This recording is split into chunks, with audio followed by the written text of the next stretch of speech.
Oh.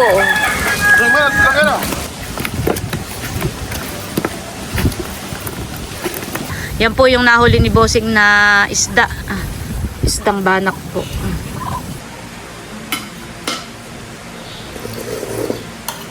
Sarap.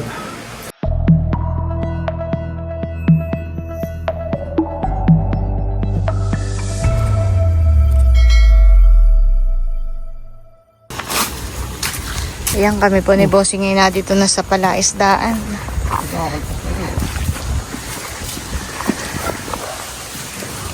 Grabe ka dilim. Kailan baga uli Bossing ang buwan? Ang may buwan.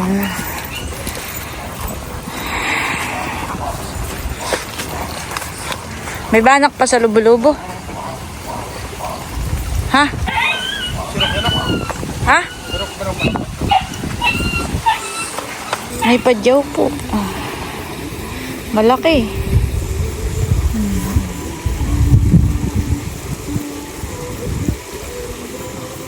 Yung pala ganay yung laang kapag ka natutulog.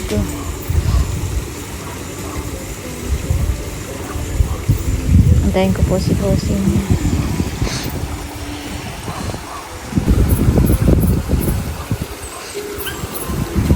Malinaw ang mata mo, hanit. Naninaw mo agad ang padyaw.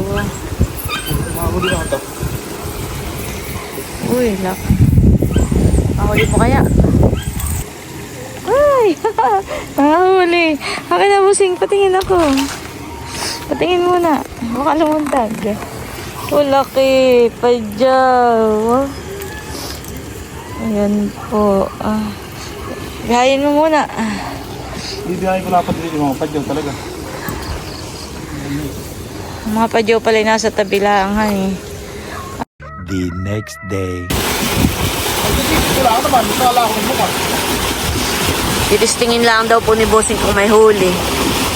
At siya po yung nagpapalabas ng tubig at grabe po ang tubig po sa palaisdaan eh marami pong tubig ulan. Simula po kahapon hanggang kagabi, walang tigil po ang ulan. Ay, siya po yung nagpapalabas ng tubig. Oh, may huli. Oh, nakay mga banak. Ayan, Bossing eh. Malamig eh. Saan ka magpipili?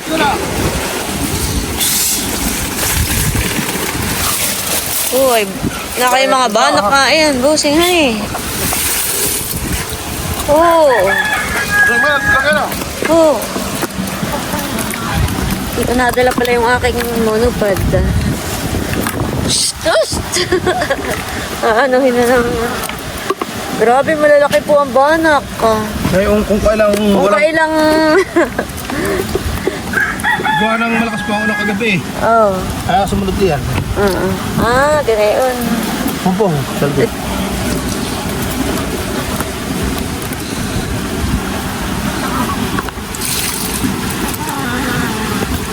Uy. Papaila ako doon sa harap ah.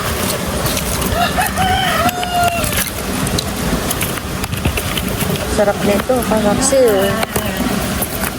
Pag may bibili, ready pagbili. Marami din pong huli. May butete po. Hello, kumusta ka na? Tatapon po natin sa ilog itong butete.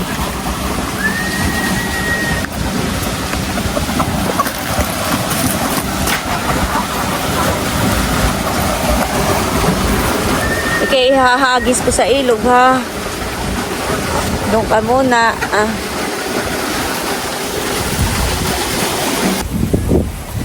Yun pong mga isdang singkag ay ipapain na po ni Bossing sa bubo. Papandaw na po ulit si Bossing. Ayo.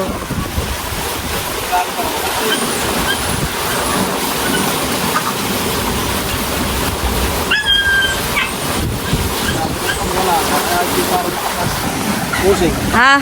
parang may dumpang nahuli. Ano? 2 libo. 2 niyog ang huli.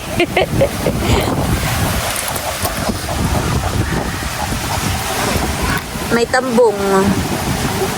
Oh, 2 pirasong tambong. Sasaraduhan na po ni Bossing. Siya po ay nagbawas lang ng tubig dito po sa fish pond at kagabi nga po ay grabe ang ulan. Kinuha po ni Bossing yung sirok. Sisirokin na lang daw po niya. Nalundag, malaki pa man din. Ubaun! Ubaun! Ay, sala! Ubaun, yan. Nahuli.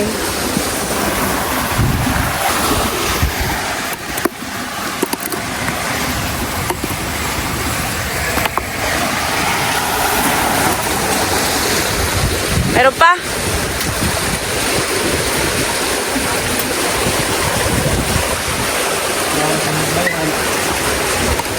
Huli, akin na. Ay, tika.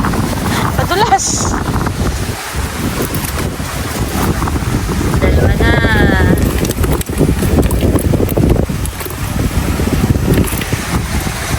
Meron pa?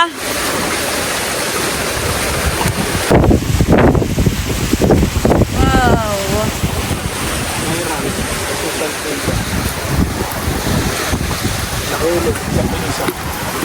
Ang alin? Ayaw pong sumunod sa agos, yung isda. Kaya sinisirok na lang po ni Bossing. Ayaw pong sumunod dito Eh, meron pa palahan eh. Ano?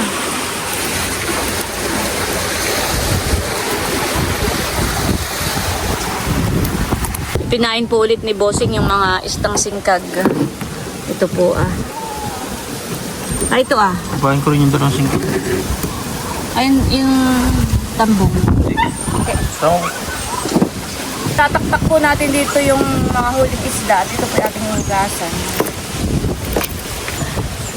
Ito po yung unang huli ni Bossing. Doon sa unang pandaw.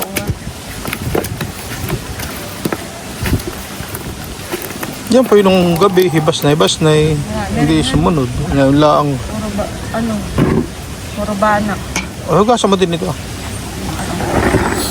At ito, hugasan mo.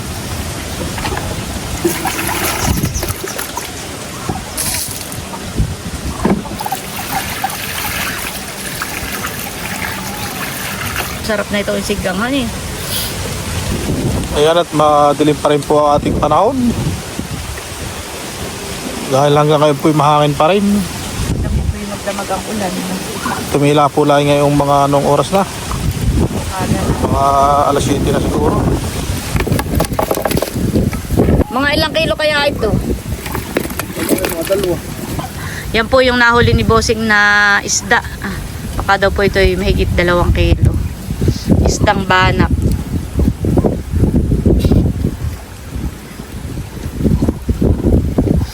Lilinisan na rin po namin itong isda.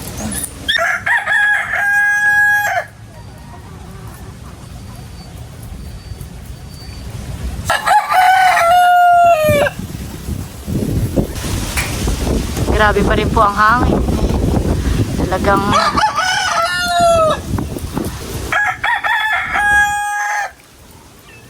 parang natagipit. Hugawa lang ng dahon.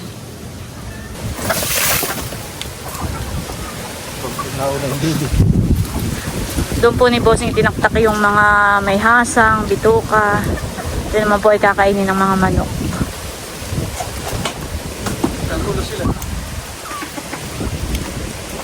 Sa sobrang lakas po ng ulan ay baha po dito sa daanan po.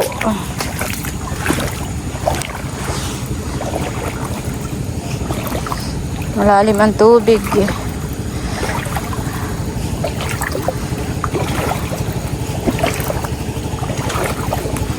Hugas naman ang bota. Hugas din po ang gulong ng motor.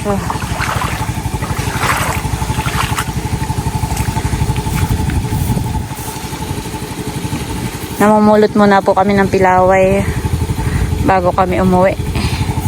Pasok dulo.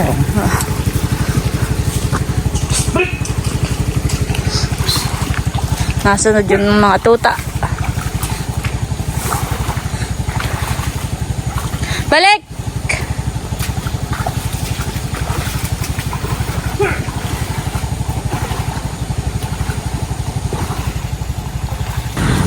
Kami po ni Bossing ay lumabas muna dito sa highway bago kami dumiretso sa bahay at bibili lang po kami ng gulay.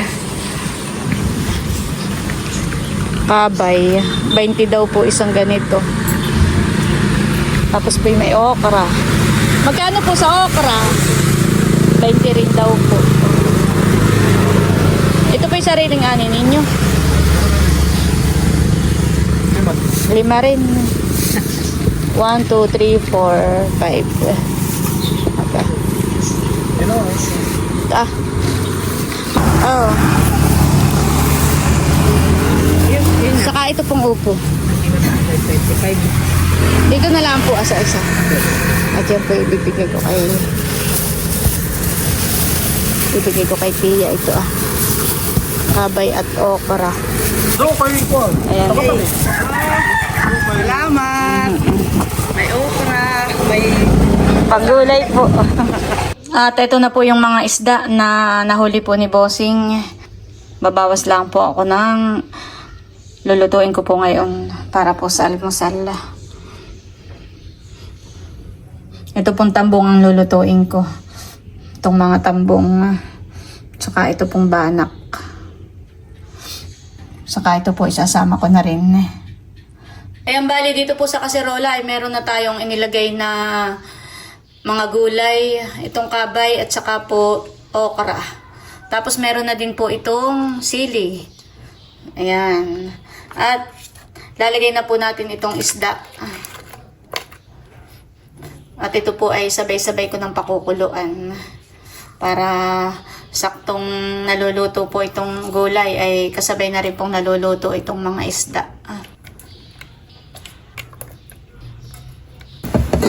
Ayan, update po. Kuluan na. Lalagyan po natin ng talbos po ng kamoting bagin. Ayan, at luto na po itong ating sinigang na isda na may mga gulay. Ito na po yung ating niluto. Ito po yung mga gulay niya. Ito naman po yung isda. Binukod ko po at nang hindi madurog yung isda. Pagsandok ng gulay. Talagang mainit pa. Nausok pa. Pipigaan na po ni Bossing ng kidya. Yan po yung pinakang asim po natin. Pwede naman pong ang asim ay yung sinigang mix. Kaya mas gusto po namin yung ganayan. Palamansi.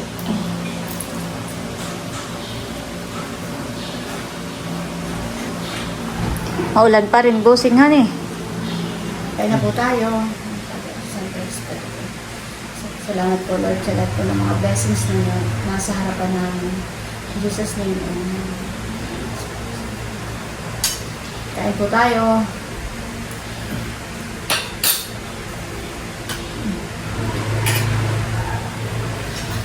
Sarap, sariwang-sariwa. Sariwa ang mga gulay. Sariwa ang isda. Sariwan lahat.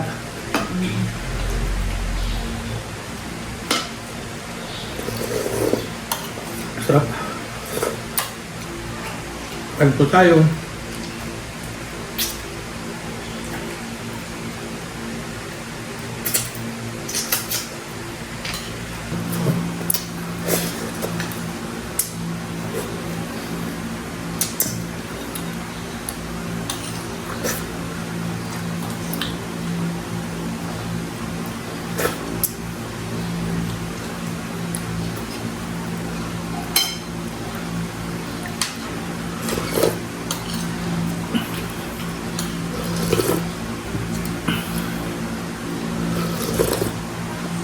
Sarap.